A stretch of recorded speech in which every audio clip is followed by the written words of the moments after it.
After massive growth in profits in a post-September 11, 2001 era, D.C. is now bracing for major contraction.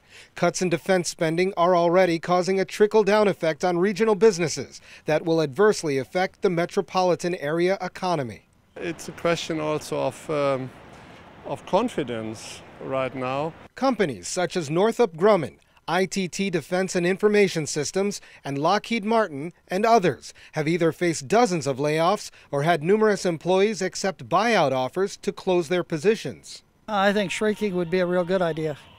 I think the government has gone way beyond what it was originally set up to do. The changes come from the top. Last month, U.S. Defense Secretary Robert Gates took aim at the Washington area defense industry to make proposed cuts. The culture of endless money that has taken hold must be replaced by a culture of savings and restraint.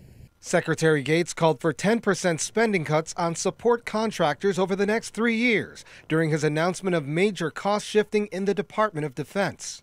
By getting the unions to take lesser wages, like the auto industry did, by getting states and communities to give big tax incentives for them to stay here. The District of Columbia has been able to stave off the harshest effects of the recession.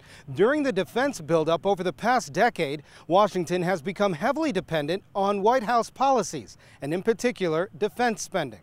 Mike Phelps from Virginia has already experienced the effect on his company.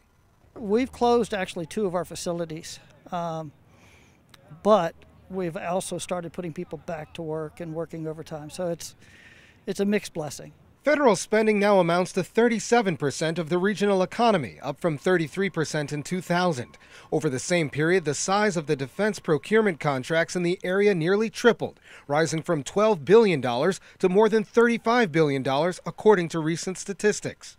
If the significant cuts come as planned, economists predict the local economy could stall as it did in the mid-90s. Most economists agree what they should have is a bank, a federal bank like they had in the Depression, an investment bank that makes loans for infrastructure projects.